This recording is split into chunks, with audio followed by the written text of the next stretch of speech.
Bismillahirrahmanirrahim. Assalamualaikum warahmatullahi wabarakatuh. Alhamdulillahi wa kafa, wassalatu wassalamu ala habibina wa syafi'ina wa maulana Muhammadin al-Mustafa, arsalahullahu basyiran wa nadhira wa da'iyan ilallahi biiznihi wa sirajan munira.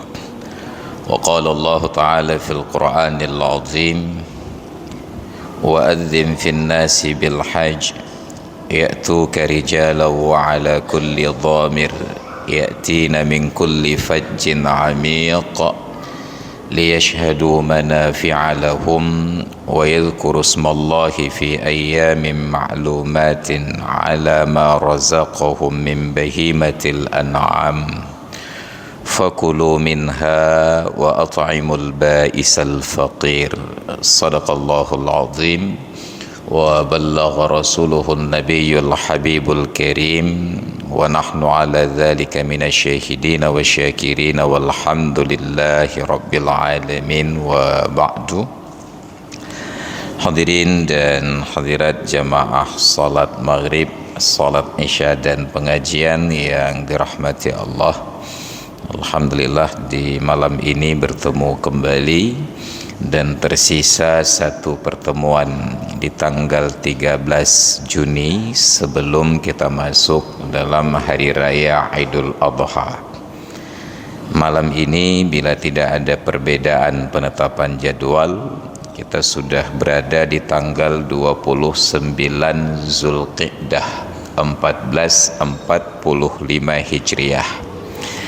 Maka terkait dengan keberadaan kita di waktu yang seperti ini, mungkin nanti saat sudah masuk tanggal 1 Zulhijjah akan marak di dunia maya perdebatan tentang orang-orang yang memotong rambut dan potong kuku pada awal bulan Zulhijjah, antara yang membolehkan dengan yang melarang, dan yang melarang ini antara yang menyatakan makruh dengan yang menyebutkan haram.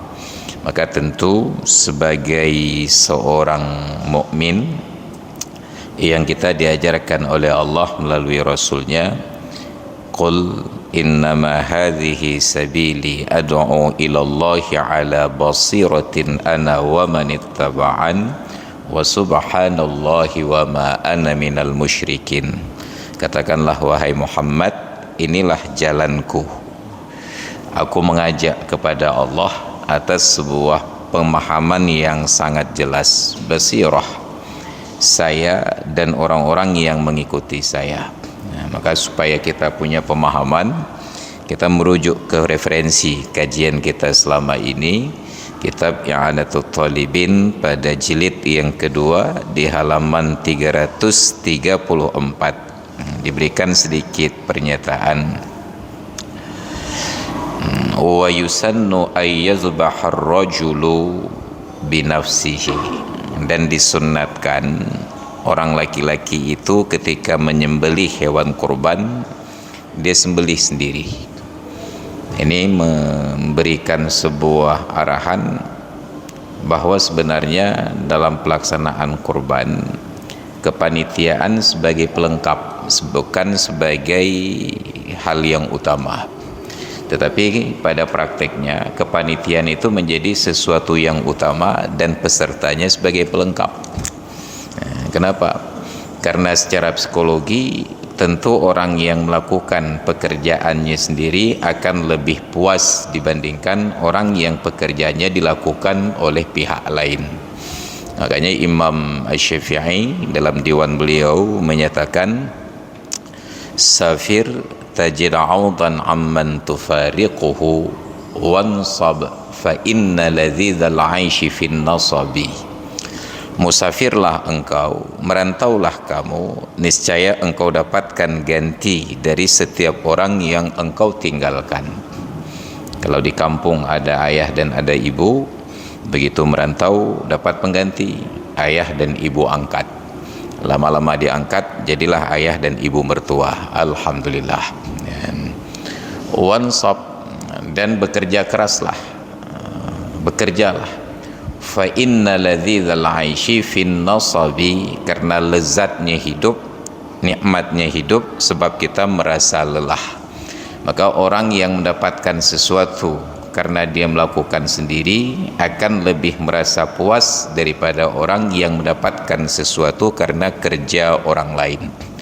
Maka orang tua kita dulu saat bekerja, dia kumpulkan uang sedikit demi sedikit, dia beli sepeda.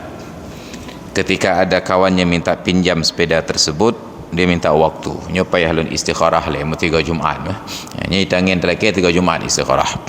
Tapi ketika kita anak-anaknya dapatkan kucuran nikmat, dibelikan sepeda motor, dibelikan mobil oleh orang tua, begitu ada kawan yang minta pinjam, enggak perlu istikharah, langsung kita berikan, bukan hanya kunci dan STNK, berikut dengan BPKB. Ini baju roh. Kenapa? Karena kita tidak melihat ada usaha untuk mendapatkannya. Maka orang yang ketika melaksanakan kurban, dia kumpulkan uang, ya semua orang kumpulkan uang, tetapi ada perbedaan. Ketika yang mengumpulkan uang ini langsung datang memilih sendiri hewan ternak yang akan dijadikan kurban, dengan pihak yang mengumpulkan uang lalu diserahkan kepada panitia, dan panitia yang akan memilihkan hewan kurban. Maka tentu di sini perlu ada pemahaman yang jelas pula. Ketika ada beberapa kelompok, misalnya satu kelompok 7 orang, ada sekitar 7 kelompok, dan setiap orang dalam kelompok tersebut patungan kurbannya 2,8 juta misalnya, maka tentu menghasilkan uang yang banyak. Beda begah 2,8 head ada bilang 2,5 saja, 2,5 juta untuk 7 orang berarti sekitar 17,5 juta rupiah. Bayangkan ada 7 kelompok yang masing-masing kelompok menghimpun uang 17,5 juta rupiah untuk dibelikan hewan ternak. Lalu pertanyaannya, bagaimana cara mendapatkan hewan ternak dengan ukuran yang sama dan harga yang sama, kualitas yang sama, saban warna, saban gehon, saban tembun, saban yung? Nggak mungkin, atau minimal sangat kecil kemungkinan, sebab kambing, lembu itu tidak dihasilkan dari pabrik, dia dihasilkan dari proses perkawinan. Karena sulit mendapatkan yang sama, terjadilah perbedaan-perbedaan. Ada yang lembunya gemuk, ada yang sedang, ada yang kurus, harganya sama, protes lagi nanti nyapakang lemau kamu pijut. Itu satu masalah. Andai kata kita sepakat bahwa kembali kepada pernyataan Allah, la yanalallaha luhumuha wala dima'uha walakin yanaluhu taqwa minkum, bukanlah darah dari hewan kurban ataupun dagingnya yang sampai kepada Allah, tetapi ketakwaan yang menjadi landasan sehingga kalian mau berkurban. Maka justru makin kecil hewan kurban kita yang dibeli oleh panitia dan kita tidak menggugat, itu menunjukkan tentang ketakwaan itu tadi. Kenapa? Karena besarnya pahala bukan pada besarnya ukuran binatang, besarnya pahala pada besarnya ukuran ketakwaan. Makanya Nabi menyampaikan, sabaqa dirhamun mi'ata alfi dirhamin, ada 1 dirham sedekah yang mengalahkan 100.000 dirham. Para sahabat bertanya, wa kaifa dzalika ya Rasulullah, bagaimana mungkin ada 1 dirham yang bisa mengalahkan 100.000 dirham? Apa kata Nabi? Ada seorang miskin yang hanya punya uang 1 dirham, dia sedekahkan, berbanding dengan sedekah seorang kaya, dia ambil 100.000 dirham dari tumpukan hartanya, dia sedekahkan. Ada yang bersedekah 1 dirham tetapi kualitasnya itu 100%, dengan orang yang bersedekah 100.000 dirham tetapi itu hanya 0, sekian persen dari hartanya. Maka Allah tidak melihat kepada bentuk dan ukuran, tetapi manusia akan sangat terpengaruh oleh bentuk dan ukuran. Begitu tiba hari penyembelihan hewan kurban, kumpul semua peserta kurban, ditunjuk oleh panitia, nyo lemo kelompok sah, kelompok 2, kelompok leh. Yang kelompok dapat lembunya gemuk tentu bersukacita, alhamdulillah sehat tumbuh dah lembu gemuk. Didengar oleh kelompok yang lembunya pijut, yang kapalo nyuri pe saban pakai ukuran nyambat dapat tepanya sampai hajak BMK. Ini menjadi masalah. Tapi ketika tumbuh kesadaran, ini kan hanya simbolik, tapi yang sebenarnya menjadi nilai pahala adalah nilai ketakwaan tadi. Maka tentu persoalan ini dapat diantisipasi bila bila peserta ini membeli sendiri. Maka alangkah indahnya dalam kepanitiaan, panitia berinisiatif untuk memotivasi dan mengumpulkan uang. Setelah terkumpul, ketika tiba hari saat membeli hewan kurban, panitia melibatkan perwakilan masing-masing kelompok atau siapapun dalam kelompok itu yang ingin ikut. Yuk kita cari lembunya, hanya dipilih kerau, kamu dapat belanja awaran belau kerau, untuk meminimalisir kemungkinan terjadinya gugatan. Pakan lembu kamu pijut kena belau kerau, kamu dapat peng mentang. Itu satu kemungkinan. Dan ketika sudah memilih sendiri, tidak berhak menggugat. Karena itu di dalam keterangan ini disunatkan bagi laki-laki yang mau berkorban, dia sembelih sendiri. Lembu tadi kero, kambing tadi kero. Bagaimana mungkin melakukannya memanuk hadi jati? Jadi kalau model-model seperti kita ini yang sembelih kambing, cikin kalau menjawab itu kaping sanileh. Kenapa? Karena kita terlahir dengan mental yang lemah. Makanya dalam kondisi sekarang ini, saat diterapkan hukum syariat, orang yang sudah diponis bersalah di pengadilan dihukum cambuk dengan cambuk yang lagi mayang-mayang mentang. Bentang tangannya harus 90 derajat, ayunannya harus sekian derajat. Itu saja kita ributkan, harus di dalam ruangan, di luar ruangan. Di Malaysia apa cenut TKI ilegalnya sampai tu penik lugu dengan kulit luka tibit darah. Ana protes ya. Kita menjadi bangsa yang lemah sekarang, tidak mampu mengeksekusi hukum syariat. Maka ketika dulu turun perintah rajam untuk orang yang berzina, terjadilah kasus pada seorang sahabat Nabi, Ma'is al-Aslami radhiyallahu an. Beliau berzina, kemudian karena takut beratnya dosa di akhirat, beliau temui Rasulullah untuk menyampaikan pengakuan. Dengan berbagai proses akhirnya dieksekusilah. Beliau diikat di tengah jalan, lalu diperintahkan kepada sahabat yang melihat untuk melemparinya dengan batu. Bayangkan kita kawan-kawan duduk di masjid begini, ngopi sama-sama, enggak ada sengketa, enggak ada masalah, enggak ada utang piutang, hanya tu menak. Hanya karena salah seorang di antara kawan ini berbuat zina, lalu kita yang menjadi kawannya, yang duduk kawan ngopi ini, harus melempari dia dengan batu. Nyan sotemen. Ketika tidak ada seorang pun yang tergerak untuk melempari, ditambah keterangan, wala ta'khuzkum bihima ra'fatun fi dinillah. Jangan kasih sayang kalian kepada pelaku zina ini menghalangi kalian untuk mengeksekusinya dengan aturan hukum Allah. Maka mulailah Khalid bin Walid melempari batu. Maka pekerjaan begini hanya perlu seorang yang memulai. Provokator gaji menyena orang terap dalam kampung, yang tirau orang pupun depu yang lain tetap mendomen. Makanya pelaku pertama dia dapatkan pahala lebih banyak. Adallu ala khairin kafa'ilihi. Orang yang menunjukkan kebaikan akan dapatkan pahala sama seperti orang yang melakukan. Ini sahabat, mereka eksekusi. Tidak ada persoalan tentang HAM ini enggak enak, kekerasan dilihat oleh anak kecil. Justru yang diinginkan di dalam Islam adalah efek jera, trauma kepada orang yang melihat, sehingga tertanam di alam bawah sadarnya beda pupuk dah legenya ya rejam tengok. Sedangkan hukum positif di negeri ini dan juga HAM itu menginginkan supaya orang yang menyaksikan hukuman merasa senang, sedangkan yang menerima hukuman tersebut merasa berat. Sedangkan di dalam Islam diinginkan dalam efek pelaksanaan hukuman, yang menerima itu tidak terlalu berat, tetapi yang melihat itu trauma. Makanya hukuman mati berbentuk hukum pancung. Kenapa? Karena dari semua pilihan eksekusi hukuman mati, yang paling mudah, yang paling mudah dari semua pilihan hukuman mati adalah hukuman pancung. Setelah dipancung putus lehernya, sepersekian detik atau sekian detik dia mati. Tapi bayangkan ketika dulu ada kasus bom Bali, pelakunya itu dieksekusi hukuman mati dengan cara ditembak. Apa pernyataan dokter forensik? orang yang dihukum mati dengan cara ditembak ini baru mati setelah berlalu 10 menit sejak ditembak. Bayangkan penderitaan orang yang akan mati selama 10 menit dengan orang yang mati sekian detik. Kenapa dipilih hukuman tembak? Supaya terlihat lebih enak bagi orang yang menyaksikan dibandingkan hukuman pancung. Coba bayangkan orang hukuman pancung menang gayun pedang mutang, bagi kita yang tidak kuat mental langsung pingsan. Tapi ditembak kita biasa saja.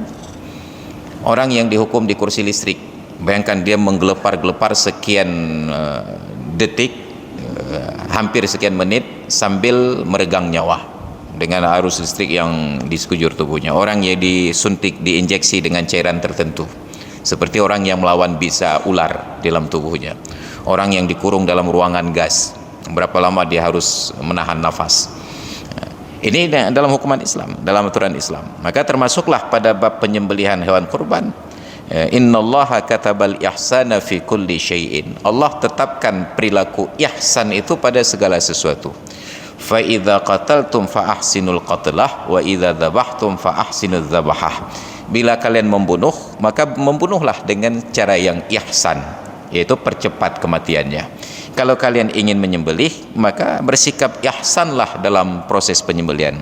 Bagaimana ihsan dalam penyembelihan? Antuhidda syafratahu, engkau tajamkan mata pisaunya. Jangan menyembelih dengan pisau tumpul. Jadi terjadi kasus, saya dengar berita di radio, negara Australia mengekspor domba hidup ke Pakistan, ribuan ekor. Ketika sampai di Pakistan, ternyata domba ini sakit, ada semacam virus wabah. Oleh pemerintah Pakistan mengambil kesimpulan bahwa semua domba tersebut dimusnahkan, tapi caranya digergaji, dengan cara digergaji. Nah, menariknya, pemerintah Australia ketika mengirimkan ternaknya, ternak ini diawasi prosesnya, dikirim intelijen untuk memantau bagaimana orang negeri yang dituju memperlakukan domba-domba Australia ini. Begitu diperlakukan dengan cara tidak berperi kebinatangan, digergaji, masuk laporan ke pemerintah Australia, langsung mereka sidang paripurna hanya untuk membuat aturan khusus bahwa ekspor domba hidup ke Pakistan, ekspor domba ke Pakistan tidak boleh lagi dalam keadaan hidup, karena mereka tidak memperlakukan domba itu sesuai dengan standarnya. Maka bayangkan di Australia itu domba dikirim dilengkapi intelijen untuk mengawasi agar diperlakukan dengan baik. Sedangkan Indonesia, manusia diekspor bisa hilang. Nah, makanya kita lebih beruntung jadi domba Australia daripada jadi manusia Indonesia. Diawasi, ada perlindungan pemerintah terhadap domba-dombanya. Itu yang murung hana perlindungan. TKI di Megadoh Malaysia, di Megadoh di Arab. Nauzubillah. Makanya lebih menyenangkan jadi domba Australia daripada manusia di Indonesia, di Konoha kan Indonesia. Nah, ini contoh. Maka ada perintah fa ahsinuz zabah, sehingga pada proses penyembelihan hewan kurban ada sebuah adab yang kita lupakan. Beberapa kali saya perhatikan proses penyembelihan itu dengan cara dipertontonkan kepada ternak-ternak lain yang akan disembelih. Padahal adabnya penyembelihan itu tidak boleh dipertontonkan, sampai pisau diasah tidak boleh di depan hewan yang mau disembelih, menimbulkan stres. Dan adab-adab seperti ini luput dari perhatian kita, tidak terkecuali di Arab. Terakhir saya berangkat haji 2009, ketika tiba hari penyembelihan kurban dandam, ada 23 ekor sapi dengan 7 ekor kambing. Itu dalam sebuah ruangan, dan pekerjaannya sangat profesional, hanya 5 orang saja. 23 ekor sapi selesai disembelih dalam masa 22 menit. Saya videokan, saya lihat di rekamannya itu 22 menit selesai disembelih 23 ekor sapi, mulai dari posisi dalam kandang, didorong, dijatuhkan, disembelih. 5 orang yang bekerja. Idenya sabah lemau perbah tentang tengah jum, nyata kampung utoroyong. Bayangkan teknik mereka sangat profesional. Untuk 7 ekor kambing disembelih dalam masa 3 menit setengah. Yang cepat. Tapi yang harus menjadi catatan adalah sapi-sapi ini disembelih dengan dilihat oleh sapi yang lain. Jadi ketika dicet keeng, saat saya sudah menjabat sebagai wali kotanya, isteri Tekerebun, di dalam lingkungan pesantren, bagian belakang asrama depan masjid. Jadi ketika akan disembelih, ada sekitar 7 ekor sapi kurban. Saya perhatikanlah tidak dihijab, tidak ditutup prosesnya. Saya bilang, ambil lo berapa lembar triplek yang biasa dipakai oleh tukang untuk bekerja, tutup, baru disembelih. Ada adab. Jadi antuhsinaz zabhah, ketika menyembelih bersikap ihsan, pisaunya harus tajam. Timbul masalah lagi. Bagaimana kalau setelah menyembelih 1, 2, 3 ekor, pada saat penyembelihan yang keempat, pisau yang tajam itu tiba-tiba sudah tumpul. Dalam pemahaman masyarakat kita, nggak boleh ganti pisau. Nggak kata gurtu-gurtu ujuna, menyiksa binatang. Saat ditanya ke masyarakat kita, kenapa nggak boleh ganti pisau? Nggak bisa lagi, karena nanti nggak bisa dimakan lagi. Padahal tidak ada larangan mengganti pisau, hanya disyaratkan harus mualat. Tidak boleh pada proses penggantiannya itu berselang waktu yang lama. Menantikan kaong pahajak belau parang le kedehu penayung, dan dia belau le. Maka harus disediakan beberapa bilah parang. Ketika yang satu sudah tumpul, langsung diserahkan berikutnya, agar posisi binatang yang disembelih ini tidak berada dalam status harakatun mazbuhah, tetapi masih dalam posisi sebagai hayatun mustaqirrah, ditandai gerakannya masih kuat, darahnya mengucur dengan deras, sehingga halal untuk dikonsumsi. Jadi tidak semua binatang yang disembelih halal dikonsumsi, maka dibedakan posisinya antara harakatun mazbuhah dengan hayatun mustaqirrah. Bagi masyarakat kita sekarang, jangankan yang masih hidup disembelih, ada yang sudah mati ditabrak kendaraan yang pergi puting. Kenapa? Karena terlihat uangnya. Tidak lagi berbicara tentang halal dan haram. Jadi sunat setiap orang menyembelih sendiri. Maka kepanitiaan sebenarnya kita harapkan untuk membantu peserta kurban. Jadi kalau ada kerjasama seperti ini, setiap pemilik kurban terlibat dalam pelaksanaan, tentu ada nilai positif. Apa nilai positif? Dia merasa memiliki kurbannya, ada pengalaman spiritual. Yang kedua, ketika pemilik kurban mendistribusikan kepada para mustahik penerimanya, tentu saja setelah mendapatkan data dari panitia mendata, ini kelompok pertama ada 7 orang, nanti Pak tolong setelah selesai ini penerima kurban dari kelompok Pak di sini. Tentu saat memberi itu, perasaan orang yang memberi ketika melihat sukacita orang yang menerima itu luar biasa. Maka dalam hadis kata Nabi, hasinu amwalakum bizzakah, jagalah harta kalian itu dengan menunaikan zakatnya. Wadawu mardhakum bis-shadaqah, obati orang yang sakit di antara kalian dengan bersedekah. Wastaqbilu amwajal bala bid-du'a wat-tadarru', dan hadapilah gelombang-gelombang bala dengan berdoa dan merendahkan diri. Jadi ada proses pengobatan, healing. Orang sekarang kalau menyebut healing tinggal jak-jak jalan-jalan. Entah sejak kapan healing jadi jalan-jalan, mau ke mana healing memang Indonesianya negara paling parah ketika mengadopsi bahasa orang lain. Entah sejak kapan healing jadi jalan-jalan, padahal healing itu proses penyembuhan, terapi. Salah satu bentuknya jalan-jalan, tapi tiba-tiba jalan-jalan langsung juga berubah menjadi healing.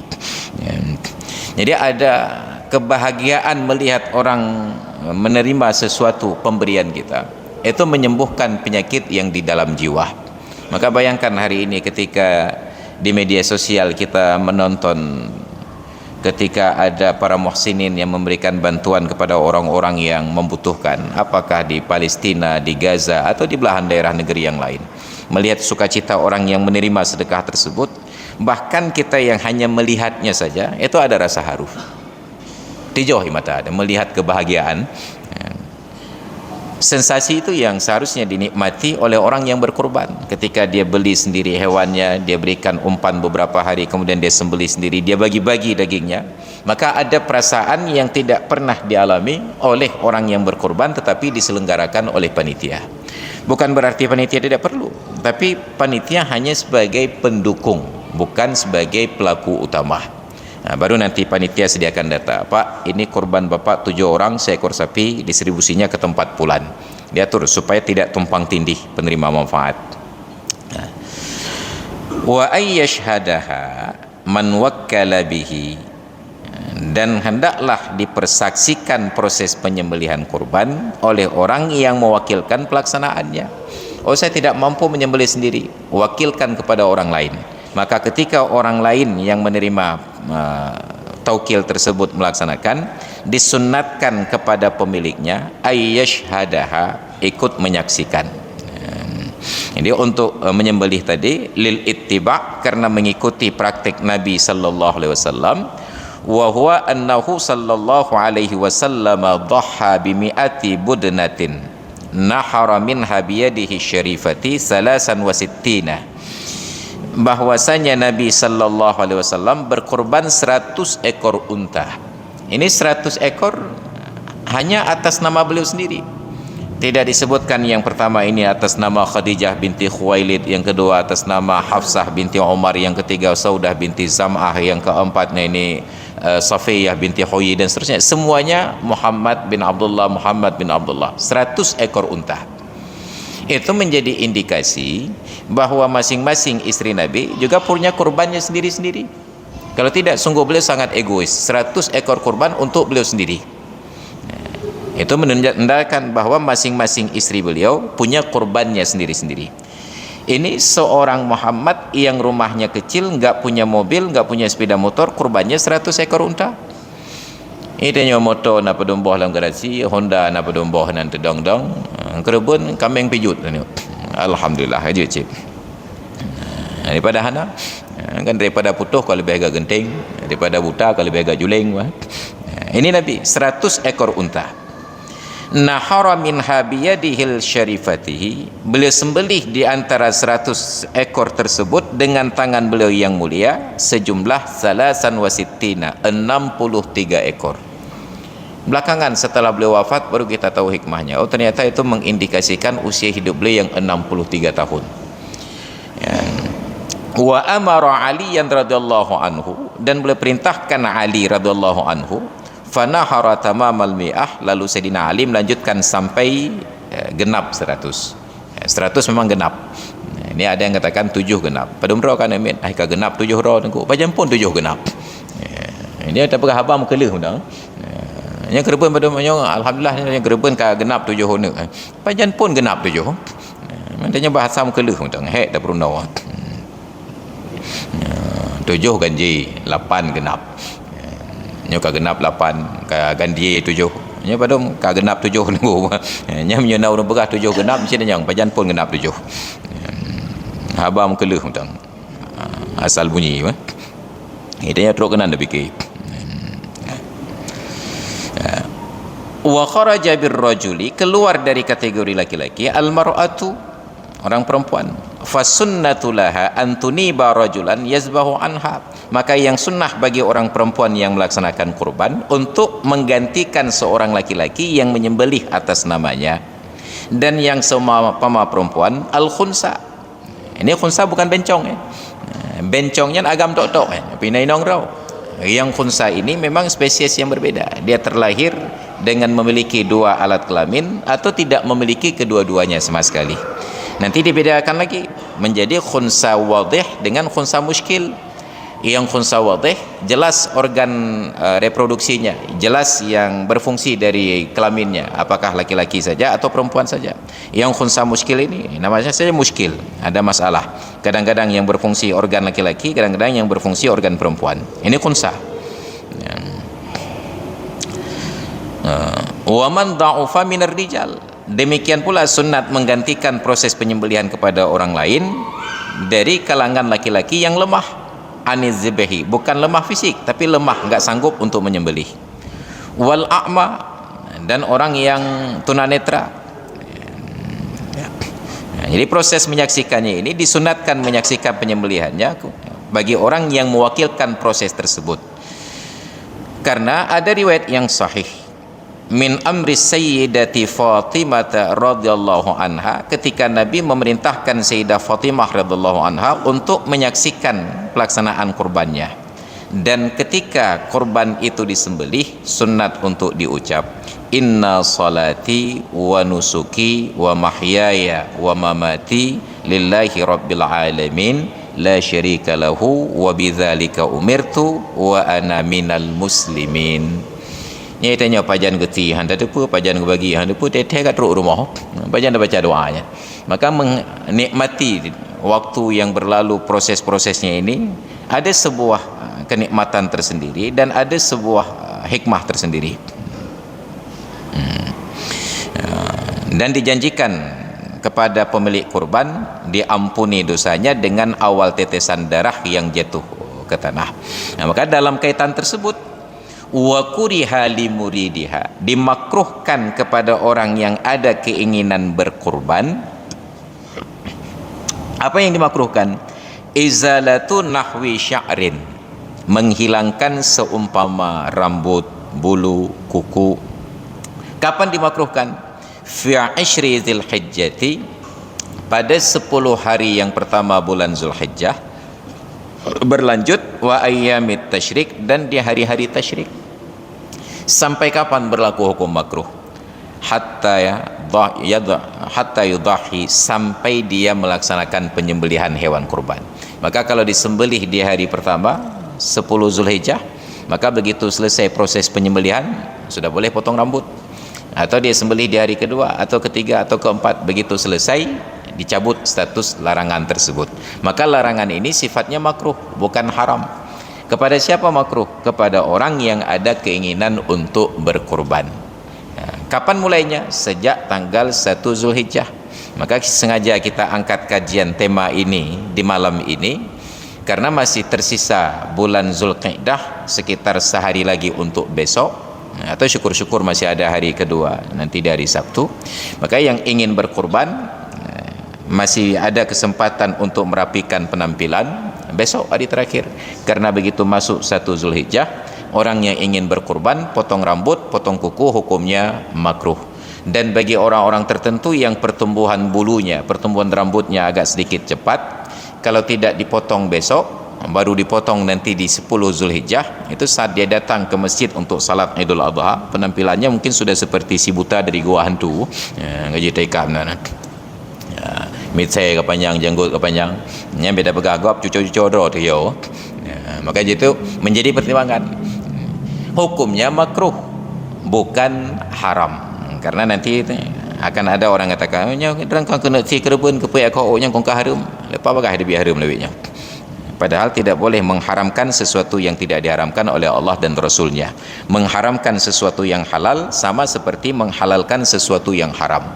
Kalau riba yang haram kita nyatakan halal, itu dianggap kufur, maka mengharamkan sesuatu yang dihalalkan oleh syariat itu juga masuk kategori kufur. Termasuklah zikir setelah solat, tak pegah harum. Ini kufur je nah. Yang tabah lagi urung je pahala riba. Bikin kabeh dah salafi. Namtang salafi, salah fikir. Kenapa? Karena kewenangan untuk menghalalkan dan mengharamkan hanya ada pada Allah dan Rasulnya, yang disebut dengan asy-syari', yang menetapkan syariat.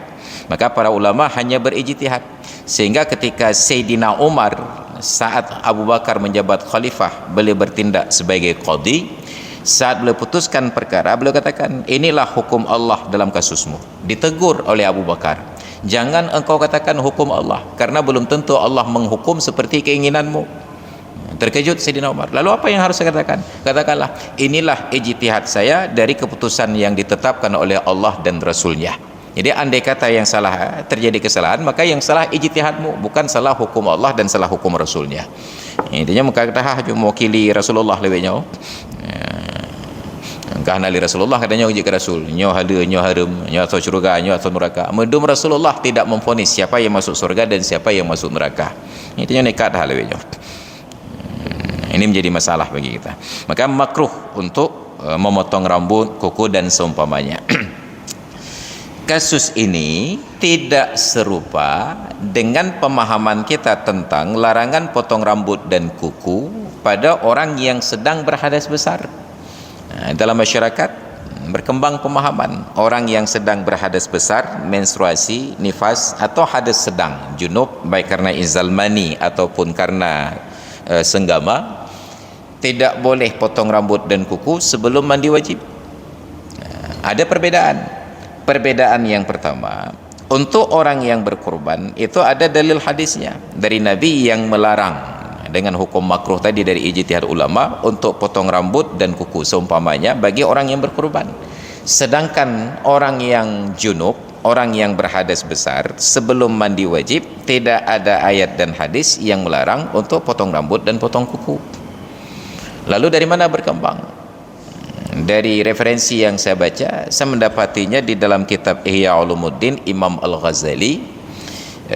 Beliau menyatakan bahwa makruh menghilangkan rambut dan kuku dalam keadaan junub sebelum mandi, karena bahagian tubuh yang terlepas dalam keadaan junub itu nanti akan dihadirkan hari kiamat, dan dia menuntut kepada pemiliknya dengan pernyataan, lima taraktani junuban, kenapa engkau tinggalkan aku di dunia dalam keadaan junub. Tetapi pendapat Imam Al-Ghazali ini tidak didukung oleh dalil ayat dan hadis, dan tidak ada ulama yang sepakat dengan beliau, bahkan dari kalangan murid-murid beliau sendiri. Namun karena ini dari kitab Ihya Ulumuddin, diterjemahkan oleh Syekh Abdul Samad Al-Falimbani ke dalam kitab Syarus Salikin dan dikaji di kampung-kampung, maka berkembanglah pemahaman bahwa orang yang sedang junub tidak boleh organ tubuhnya terlepas, kecuali nanti dimandikan pada saat selesai bersuci. Maka terlihatlah orang-orang tua kita, mak kita, nenek kita, ketika sedang berhalangan sisir rambut, ada rambut yang rontok, yang gulung-gulung, gecok eja penaji getah kan, ikat ke pasal lampluk ke wuduk atau kalau mari. Nanti tiba waktunya untuk mandi wajib, gecok ke mana.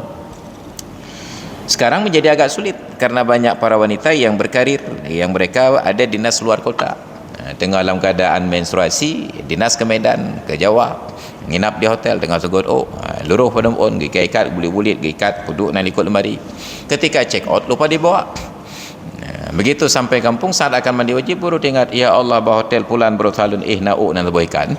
Diteleponlah resepsionisnya, Bu, tolong dicek di kamar pulan, saya pernah menginap di malam pulan kemarin, ada saya titip rambut, tolong dipakai JNE one night service, karena saya mau mandi wajib.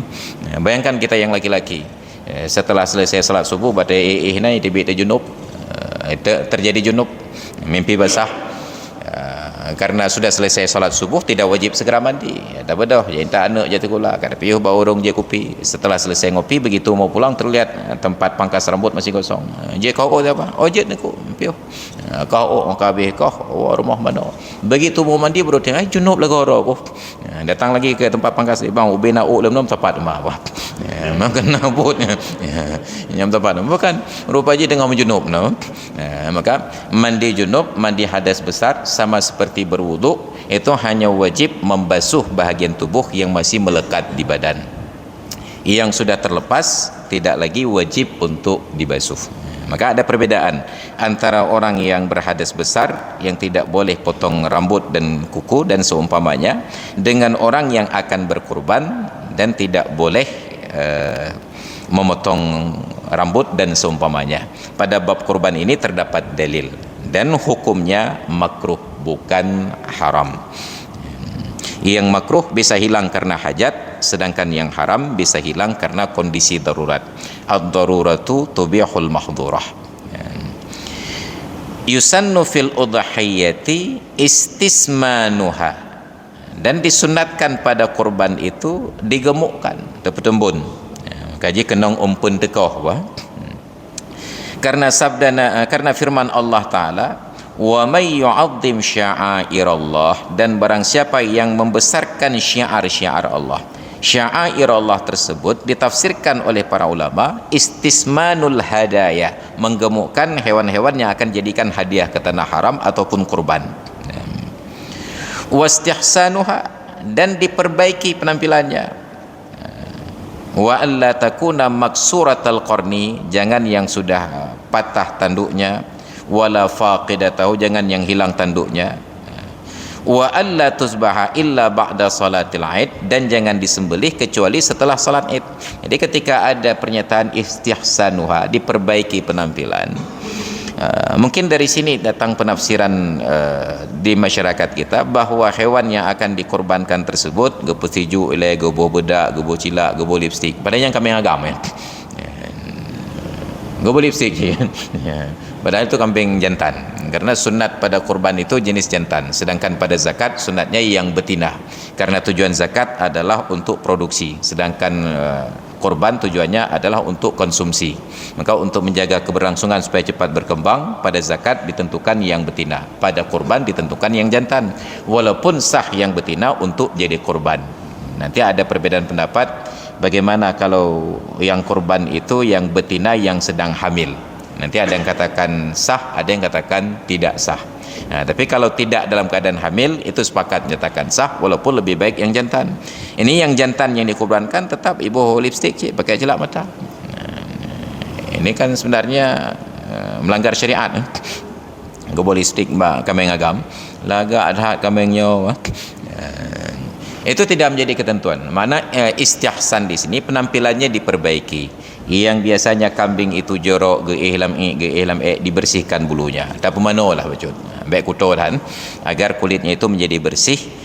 Sama seperti kita yang akan naik kendaraan, sebab dianalogikan oleh Nabi bahwa kurban itu akan jadi tunggangan di akhirat. Adzimu dhahayakum fa innaha 'alas sirati matayakum.